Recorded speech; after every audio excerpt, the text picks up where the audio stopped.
நாங்கள் வரும மருத்துவத்தை யோகா விஷயத்தை பல கோணங்களில் உங்களுக்கு புரிய வைக்கணும் தெளிய வைக்கணும்னு சொல்லியிருக்கோம்.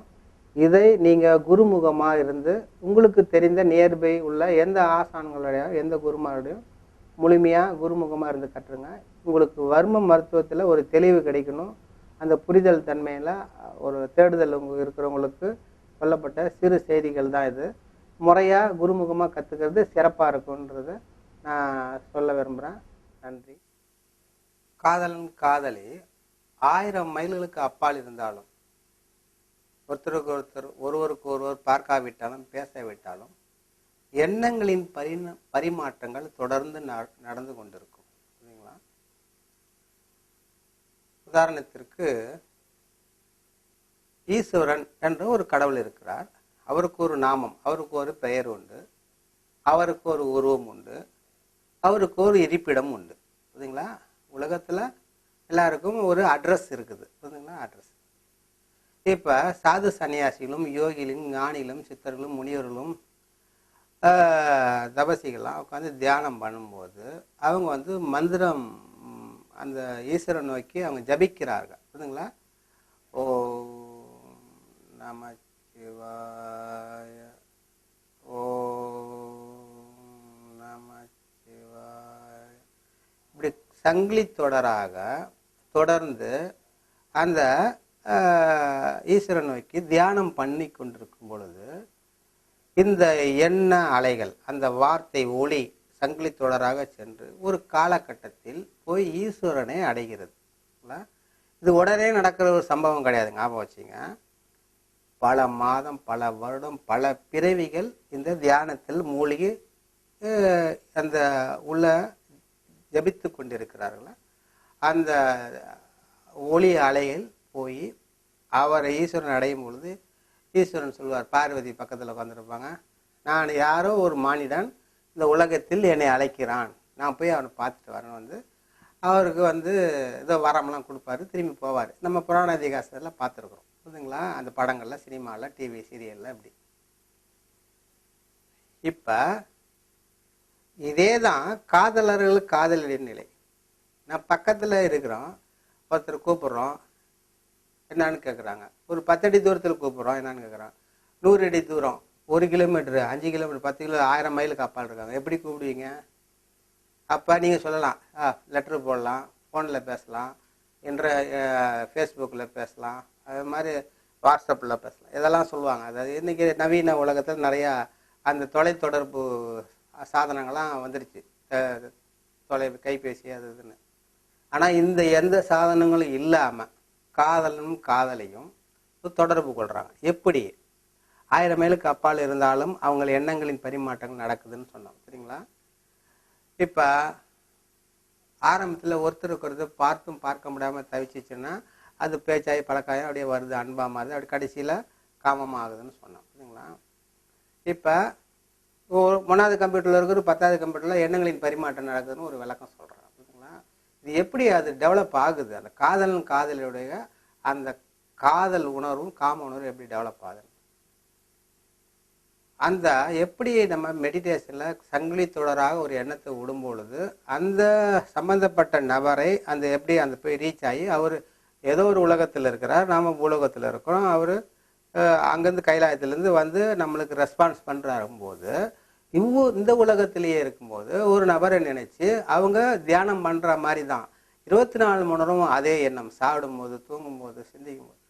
ஒரு 50 வயது பெரியவரை கூப்பிட்டு, சார் என்னங்க சார் நீங்களுக்கு ஏதாவது லவ்க்கு பண்ணியிருக்கிறீங்களா அப்படின்னு நம்ம கேட்போம். கேட்டால் ஸ்கூல் படிக்கும்போது காலேஜ் படிக்கும்போது லவ் பண்ணாங்க சார் அப்படின்வோம். அப்போ ஸ்கூல் படிக்கும்போது காலேஜ் படித்து நினச்சாரு, அவர் யோசனை பண்ணார், ஒரு பதில் சொன்னார், அவ்வளோதான், முடிஞ்சு போச்சு. அதோட அவர் அதை பற்றி சிந்திக்கலை. ஆமாங்க லவ் பண்ணாங்க ஸ்கூல் படிக்கும் காலேஜ். அந்த எண்ணங்கள் அழியல, ஆனால் பதிவு ஆயிருக்கு. அந்த எண்ணங்களால் அவர் ஆக்கிரமிக்கலை. புரியுதுங்களா? யோசனை பண்ணார், பதில் சொன்னார். ஆனால் அதே ஒரு 18 வயசு பையனை போய் கேட்டிங்கன்னா சாப்பிடும் போதும், தூங்கும் போதும், பஸ்ஸில் போகும்போது, டூ வீலரில் போகும்போது, சைக்கிளில் போகும்போதும், புத்தகத்தை படிக்கும் போதும், டிவி பார்க்கும்போதும், ஒவ்வொரு அசைவிலையும் ஒவ்வொரு இயக்கத்திலையும் 24 மணி நேரமும் அந்த எண்ண அலைகளால், காதல் என்னும் எண்ண அலைகளால் மூழ்கிட்டு இருப்போம். புரியுதுங்களா? அப்ப அந்த ஒரு பெண்ணோடு ஒரு தன் காதலியோ பற்றி நினைச்சு கற்பனையா எண்ணத்தால் அந்த காதல் உணர்வுகளை பரிமாறிக்கிட்டு இருப்போம். புரியுதுங்களா?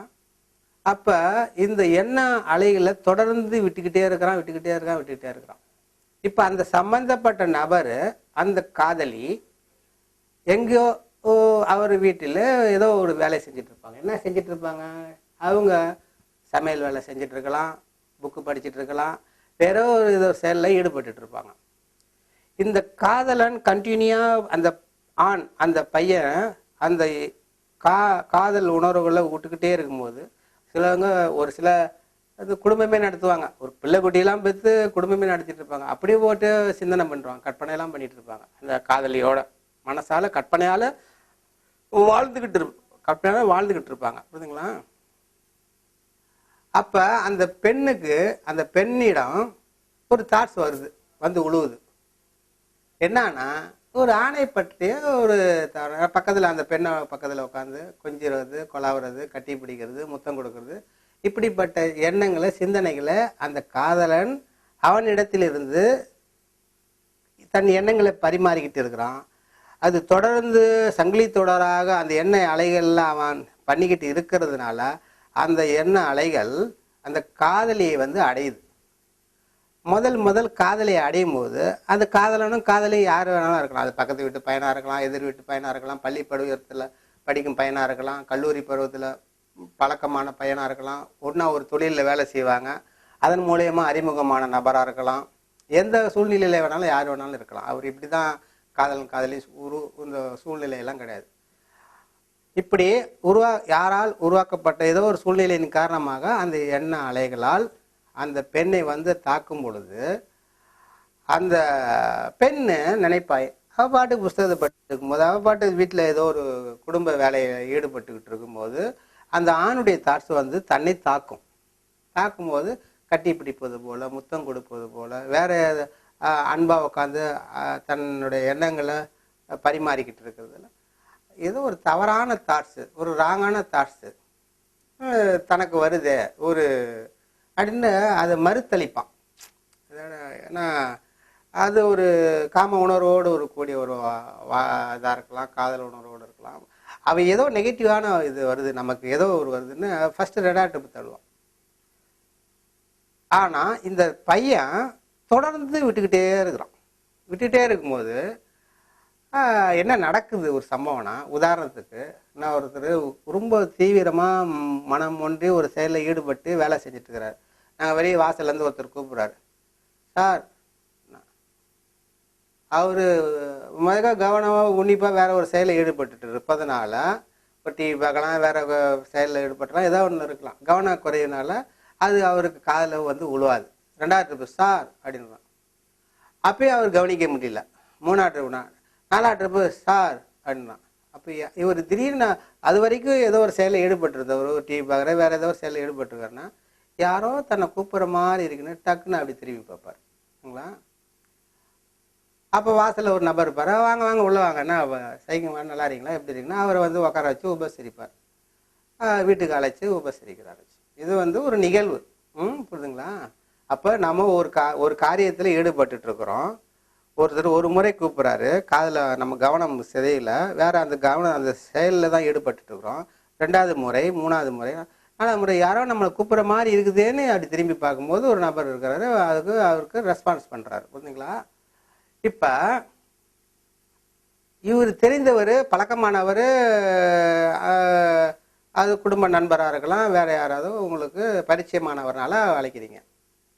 ஆனால் நமக்கு பிடிக்காத ஒரு நபர் இருக்கிறாருன்னு வச்சுங்க. அப்போ நீங்கள் உண்மையிலே செயல்பட்டுறீங்க. அவர் எதிர் நபரை பார்த்துட்டீங்க, பார்த்தும் பார்க்காத மாதிரி நீங்கள் அந்த செயலில் ஈடுபட்டு இருக்கிற மாதிரி நீங்கள் நடிச்சிட்டீங்க. உண்மையிலே அப்படி இருக்கிறீங்க, கண்டும் காணாத மாதிரி இருக்கிறீங்க. அவர் சாருன்னு கூப்பிட்றாரு, 2வது ட்ரிப்பு சாருன்னு கூப்பிட்றாரு, 4வது ட்ரிப்பு கூப்பிட்றாரு, அப்பயும் நீங்கள் கண்டுக்காத மாதிரியே இருக்கிறீங்க.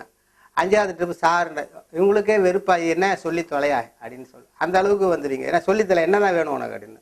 அப்போ ஒருத்தருக்கு நமக்கு பிடித்திருந்தாலும் பிடிக்காவிட்டாலும் ஒரு நபருக்கு பதில் சொல்ல வேண்டிய நிர்பந்தத்தில் ஆளாகிறீங்க. புரிதுங்களா? இப்ப இதேதான் ஒரு காதலன் தன்னுடைய தாட்ஸை தொடர்ந்து சங்கிலி தொடராக விட்டுக்கிட்டு இருக்கும்போது அந்த பெண் முதல் மறுத்தளிக்கிறா, அதை அவாய்ட் பண்றா. தனக்கு அது ஒரு தவறான ஒரு இச்சை கொள்ளக்கூடிய ஒரு எண்ணங்கள் நமக்கு வருது. அது அவாய்ட் பண்றதுக்கு முயற்சி பண்றான், எண்ணங்களால் மறுத்தளிக்கிறான். புரியுதுங்களா? ஆனால் தொடர்ந்து அந்த தாட்ஸ் வந்துக்கிட்டே இருப்பதன் காரணமாக ஒரு காலகட்டத்தில் அந்த பெண்ணை அந்த எண்ணத்திற்கு இணங்குகிறாள். இணங்கும் போது என்ன நடக்கிறா, சரி அவர் யாரை கட்டுப்பிடிக்கிறார், கட்டிப்பிடிக்கிட்டு கம்முன்னு உட்காந்து சரி முத்தம் கொடுக்குறாரு, முத்தம் கொடுக்கட்டும். அப்ப எண்ணங்களால் தன் காதலன் தன்னை அனுபவிப்பது, எண்ணங்களால் தன் காதலன் தன்னை அனுபவிப்பதை ஏற்றுக்கொள்ளும் பொழுது அதில் அவளுக்கு ஒரு சுகம் கிடைக்கிது. கட்டி பிடிக்கும் போதும் முத்தம் கொடுக்கும் போது அன்பா அளவாடும் போதும் உறவாடி கொள்ளும் போதும் உட்காந்து பரிமாறிக்கொள்ளும் போது அந்த அவளுக்கு ஒரு சுகம் இருக்குது அதில். புரியுதுங்களா? இப்படி ஆரம்பத்தில் பார்த்தும் பழக்கம் முடியாமல் தவிச்சிருந்தாங்க. 1000 மைலுக்கு அப்பால் இருந்தாலும் எண்ணங்களின் பரிமாற்றங்கள் வலு பெறும் பொழுது இந்த எண்ணங்கள் தொடர் சங்கிலி தொடராக வந்து விழும்போது இந்த எப்போ எண்ணங்கள் வலு பெற்ற பின் முதலில் பார்த்தும் பார்க்க முடியாமல் தவிச்சிருந்தாங்க, அடுத்து பார்க்க ஆரம்பிப்பாங்க. கண்ணும் நோக்கும், கண்களால் பேசுவாங்க, அப்புறம் பேச்சாயி பழக்கமாயி அன்பாயி காதலாயி காமாயி. இதுதான் எல்லாருக்கும் நடக்கின்ற நிகழ்வுகள். இந்த இச்சைக்கு இந்த மாயையில் எல்லாரும் போய் உலகத்தில் உள்ள அனைத்து மனித இடமும் அடிமையாயிடுது. புரியுதுங்களா? சில நேரம் ஆண் அமைதியா இருப்பான், அந்த பெண்ணு தொடர்ந்து அந்த தாட்ஸை விடலாம். புரியுதுங்களா? இது ஆணு தான் விடணும்னு ரூல்ஸ் எல்லாம் கிடையாது. பெண்ணு ஆண் மேல் இச்சை கொண்டு அந்த ஆணை பற்றி தொடர்ந்து சிந்தனை விடுவதன் மூலமா இவங்களுக்கு வரும். ஆனா மெடிடேஷன் நீங்க நல்லா பண்ணினீங்கன்னா, தியானத்துல உட்காந்து ரொம்ப இன்டெப்தா அது மெடிடேஷன் பண்ணீங்கன்னா, ஒரு தாட்ஸ் நாம இங்கேருந்து வெளியே விடுறோமா, இல்லை வெளியில இருந்து ஒரு தாட்ஸ் நம்மளை தாக்குதா, நம்மளை வந்து அடையுதா, இப்படி ஒரு நல்ல உணர்வுபூர்வமா நீங்க ஃபீல் பண்ணலாம் தியானத்துல. இப்ப நம்மை குறித்த ஒரு தாட்ஸை வெளிநபர் நமக்கு விடுறாரா, இல்லை நாம அவரை பத்தி சிந்திக்கிறோமான்னு கிளீனா கண்டுபிடிக்கலாம். தியானம் பண்ணும்போது கிளீனா தெரியும். புரியுதுங்களா? அப்படி உங்களுக்கு இதுல இருந்து எப்படி விடுபடணும், இது சிம்பிள் டெக்னிக்கு நான் சொல்றேன், நல்லா கவனிச்சிங்க. ஏன்னா காதல்ன்ற உறவுல எல்லாரும் மாட்டிக்கிட்டு இருக்கிறாங்க. அதுலேருந்து விடுபடுவதுக்குள்ள சிலபஸ் தான் இப்போ நான் சொல்லிக்கிட்டு இருக்கிறேன். புரியுதுங்களா? இப்போ ஒரு திருடன் வரான், திருடன் வந்து கண்ணமிடுறான்னா திருடுவதற்கு என்னன்னா அதுக்கு நோட்டமிடுறான். புரியுதுங்களா? அப்படியே ஒவ்வொரு தெருவாக வரும்போது, நம்ம வீட்டு தெரு வழியாக வரும்போது, நம்ம வீட்டில் நாம் அந்த சம்பந்தப்பட்ட குடும்பம் உள்ள இருக்கிற நபர், அந்த குடுத்தனம் இருக்கிற அந்த வீட்டில் அந்த நபர் கணவனோ மனைவியோ யாரோ அந்த சம்பந்தப்பட்டவங்க யாரோ ஒருத்தர். புரியுதுங்களா? அதில் குடும்பத்தில் உள்ளவர்களில் ஒருவர் யாராயினும் அந்த திருட்டை பற்றி அவங்க சிந்தனை பண்ணியிருக்கணும். திருடன் இப்படியெல்லாம் வரலாம், இப்படி கதவை உடைக்கலாம், இப்படி பின்பக்கம் வந்து ஜன்னல் உடைச்சிட்டு வரலாம், அந்த கொக்கியை அப்படி ஒரு கொம்பை நீட்டி அது சக்கா அப்படி தூக்கலாம், டிவியில் இருக்கிற அந்த செல்ஃபோனை அப்படி எடுக்கலாம், இப்படி அவங்க கற்பனை பண்ணி வச்சிருக்கணும். கற்பனை பண்ணி வச்சிருக்கும் போது அந்த எப்படி பதிவு பண்ணி இருக்கிறாங்களோ அந்த தாட்ஸு அந்த வீட்டை சுற்றி அப்படியே சொல்லிட்டு இருக்கும். அந்த எண்ண அலைகள் இதை வியாபித்துட்டு இருக்கும். புரியுதுங்களா? இப்போ திருடன் வந்து திருடணும், அவன் வந்து யார் வீட்டில் எப்படி திருடலான்ற எண்ணத்தில் தான் வந்துகிட்டு இருக்கிறான். அப்படி வரும்போது உங்களுடைய எண்ண அலைகள் அங்கே திருட்டை பற்றியே நீங்கள் சிந்தனை செய்து இருக்கிற அந்த எண்ண அலைகள் அங்கே ஆக்கிரமிச்சிருக்கு, உங்கள் வீட்டை சுற்றி ஆக்கிரமிச்சிட்டு இருக்குது.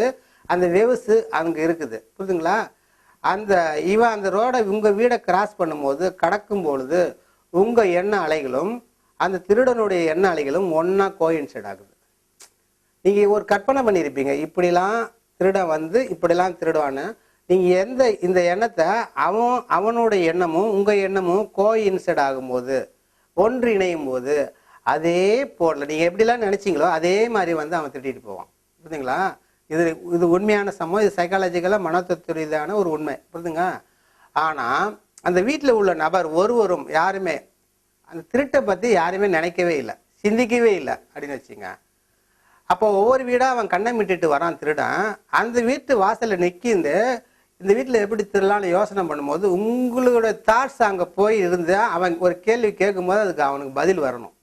அப்போ எந்த கேள்விக்கு எந்த பதிலும் அவங்களுக்கு வரலைன்னு வச்சுங்க, அவனுக்கு வந்து மனசு பிரம்மமாக இருக்கும். பிரம்மன்னா ஒன்றுமே இல்லாத இருக்குது, அது ஒரு சூன்யமாக இருக்கும்.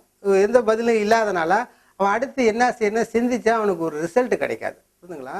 அப்போ நீங்கள் எண்ணத்தை பதிவு செஞ்சிருக்கும் பட்சத்தில் தான் அவன் எண்ணத்தை நினைக்கும் பொழுது ரெண்டு எண்ணமும் கோயின்சிடனால தான் அவனால் திருட முடியும், இல்லை திருடவே முடியாது. ஞாபகம் வச்சுங்க. அப்போ நீங்கள் அந்த தாட்ஸை நீங்கள் போடக்கூடாது. யார் ஒருத்தர் அந்த தாட்ஸை பற்றி சிந்திக்கவே இல்லை, எண்ணமோ இல்லைன்னா எந்த ஒரு திருடனாலும் திருடவே முடியாது. அதை ஞாபகம் வச்சுங்க. புரியுதுங்களா? அப்படி ஒரு திருடன் வரான்னா நீங்கள் அந்த எண்ணத்தை போட்டிருக்கீங்க, அந்த தாட்ஸை அங்கே வியாபிச்சிட்டு இருக்கிறீங்கன்றது தான் அர்த்தம், உண்மை. இதே மாதிரி தான் இப்போ ஒரு ஆண் ஒரு பெண்ணை நினச்சி அந்த காதல் உணர்வுகளில் அந்த எண்ண அலைகளை விட்டுக்கிட்டே இருக்கிறான்னா ஒரு பெண்ணை வந்து அடையும் போது முதலில் வரும்போது இந்த எண்ணத்துக்கு நீங்கள் இணங்கும் பட்சத்தில் தான் அவங்க வந்து உடல் இணையுது. அதனால தவறுகள் பின்னால் செய்கிறாங்க. புரியுதுங்களா? அந்த உடல் இணைந்ததை காதல் காம வயப்பட்டு அதில் மாயையில் மாட்டிக்கிறாங்க. ஆனால் ஃபஸ்ட்டு அந்த தாட்ஸ் வரும்போது அதை ஃபஸ்ட்டு மறுத்தளிக்கணும். மறுத்தளிக்கிறதுக்கு முதல்ல கடினமாக இருக்கும். 2-3 முறை அது நீங்கள் நல்லா தியானம் பண்ணினா கிளியராக தெரியும். இவங்களோட தாட்ஸ் நமக்கு வருது, இதை நம்ம அவாய்ட் பண்ணணும், ஏன்னா தேவையில்லை அப்படின்னு பட்சத்தில். ஏன்னா உங்களோட படிப்பு, உங்கள் வாழ்க்கை, உங்களோட எத்தனையோ காரணங்களால் அது ஒரு பெரிய தடையாகவும் முட்டுக்கட்டாயம் வாழ்க்கை மேன்மை அடைய முடியாததுக்கு காரணமாக இருக்கும் பட்சத்தில் சரி இதை அவாய்ட் பண்ணணும்னா நீங்கள் வந்து அந்த தாட்ஸை நிறுத்தணும், மறுத்தணும், பதில் சொல்லக்கூடாது. இப்போ எப்போ ஒரு கேள்வி கேட்டால் எதிராளி பதில் சொல்கிறான்னா, உதாரணத்துக்கு எங்கள் வீட்டுக்கு வர்றாரு ஃப்ரெண்டு நண்பரும் 5 நிமிஷம் பார்க்கலான்னு வந்தவங்கள சும்மா ஃப்ரீயாண்ணா நம்ம மனம் விட்டு பேசும்போது 5 நிமிஷம் 10 நிமிஷம் அரை மணி நேரம் 1 மணி நேரம் பேசிகிட்டே இருப்பார். ஏன்னா அது அன்பை பரிமாறிக்கொள்ளும் போது அவங்க நேரங்காலம் போகிறதே தெரியாது. ஆனால் ஒருத்தர் நீங்கள் முகம் காட்டாத போது, முகம் சுளிக்கும் போது, அவர் பேச்சுக்கு அவர் முக்கியத்துவம் கொடுக்காத போது, அவர் சட்டை பண்ணாத போது என்னடா அதை நம்மளை மதிக்க மாட்டறான் அனுப்பிச்சிட்டு சீனுக்க விட்டுட்டு போயிடுவார். அதுக்கு ஒரு உடனே வந்ததும் தெரியாது, போனதும் தெரியாது. ஆனால் அவர் மனம் விட்டு அன்பாக பேசும்போது பரிமாறிக்கொள்ளும் போது அவங்க அரை மணி நேரன்றது 1 மணி நேரம் 2 மணி நேரம் நம்மள்கிட்ட அந்த பேசுகிறாங்க. புரியுதுங்களா? அந்த அன்பை பரிமாறிக்கிறாங்க. அப்போ எப்போ நாம் அது மறுத்தளிக்கிறோமோ, அதை அவாய்ட் பண்ணுறோமோ, அப்போ எதிரால் இப்போ ஒரு தொடர்ந்து அந்த பையன் தாட்ஸை விட்டுக்கிட்டே இருக்கிறான். அந்த பெண் முதல் முறை அந்த மறுத்தளி, 2ஆம் முறை 3ஆம் முறை தொடர்ந்து அதுக்கான பதிலை கொடுக்காம இருக்கும் பட்சத்தில் இவனுக்கு ரிப்பீட்டு அந்த பதில் அவனுக்கு போய் சேராது. எப்போ இந்த பெண் இணையிறாளோ, அதற்கு ஆமோதிக்கிறாளோ, அப்போ தான் அதை இவங்களுக்கு இந்த காதலன் காதலிக்கும் உள்ள உறவுகள் தொடரும்.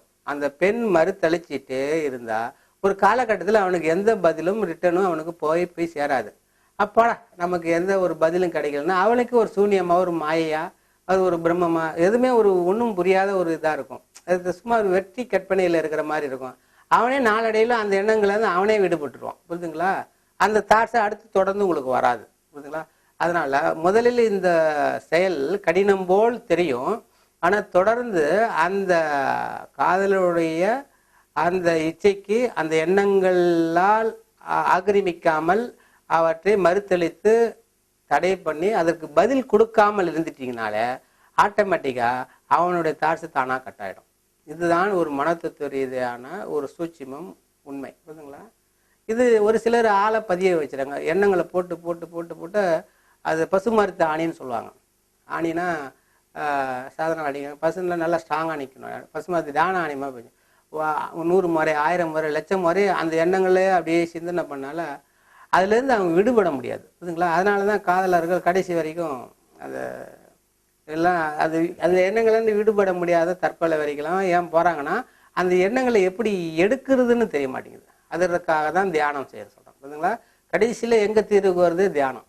அப்படி தியானம் பண்ணும்போது அந்த எண்ண அலைகள் ஒவ்வொன்றா லேயரு அழியாது. ஆனால் என்ன ஆகும்னா, உதாரணத்துக்கு நம்ம ஒரு வீட்டில் இருக்கிறோம், என் புஸ்தகத்தை நம்ம டீப்பாக படிச்சுட்டே இருக்கிறேன்.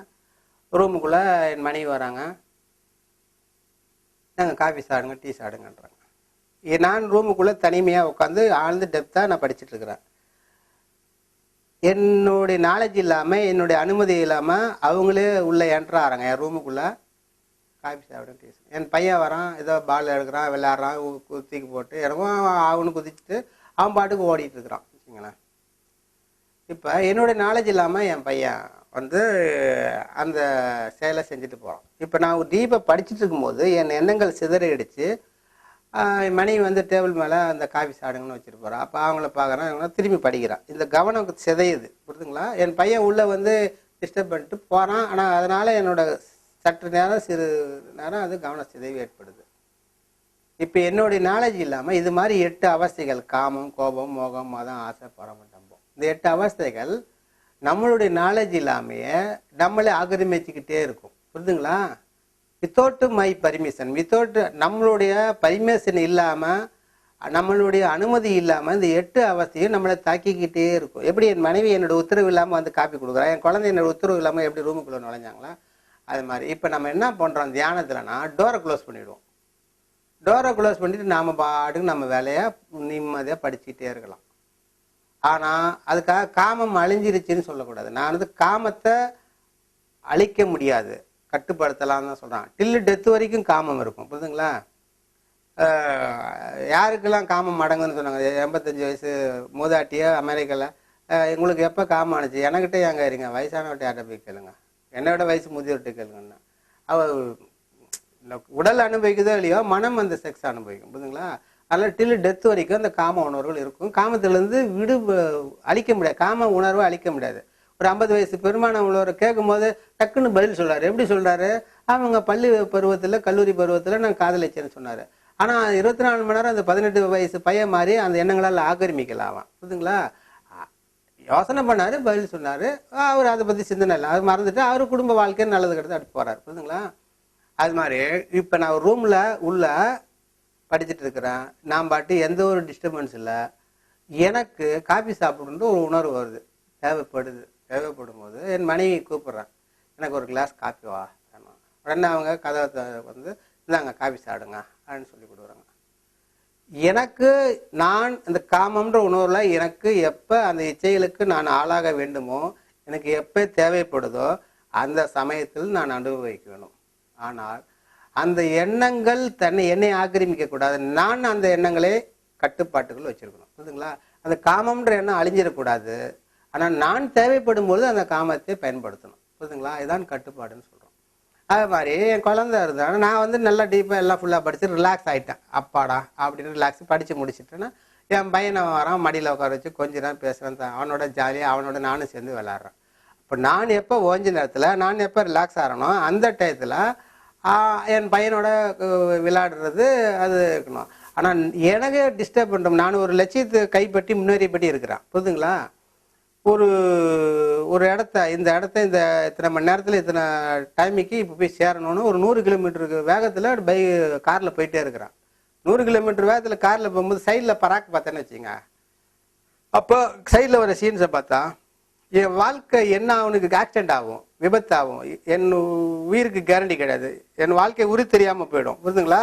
அப்போ 100 கிலோமீட்டர் வேகத்தில் நான் போயிட்டு இருக்கும்போது என்ன சிந்தனை, ஒரு டார்கெட், ஒரு குறிக்கோளை ஃபிக்ஸ் பண்ணி போயிட்டு இருக்கும்போது நான் எப்படி பராக்கு பார்த்தா எப்படி என் வாழ்க்கைக்கு உத்தரவாதம் இல்லையோ, அது மாதிரி என் லட்சியத்தை நோக்கி நான் முன்னேறி போயிட்டே இருக்கும் பொழுது 8 அவஸ்தைகள் என்னை முன்னாடி ஆக்கிரமிச்சுட்டு இருக்கு. இந்த பராக்கு பார்க்குற மாதிரி காமம், கோபம், மோகம், மதம், ஆசை, பருவம், இந்த ஒரு அவஸ்தையின் பின்னாடி அப்படியே நான் பின்னாடி போயிட்டேன்னா என் வாழ்க்கையை எங்கேயோ கொண்டு போய் விட்டுடும், புரியுதுங்களா? அப்போ அந்த 8 அவஸ்தையிலேருந்து ரிலீஸ் பண்ணும். அதற்கு தான் தியானம்ன்ற ஒரு பயிற்சியை முன்னோர்கள் சொல்லி கொடுத்தாங்க. அந்த தியானம் பண்ணும் பொழுது உள்ள மனம் புடம் போட்டு பார்க்கும்போது அந்த செக்ஸினுடைய இன்னும் அவுட்டு டெப்த்து புரிஞ்சிருக்கும் போது அந்த காமத்திலேருந்து நம்ம விடுபடுறோம். இதை முறையாக குருமுகமாக இருந்து அந்த பயிற்சி முறைகளை கற்றுக்கணும். அடுத்த சிலபஸ் வரும்போது இந்த தியான பயிற்சியை பற்றி நான் சொல்கிறேன், புரியுதுங்களா?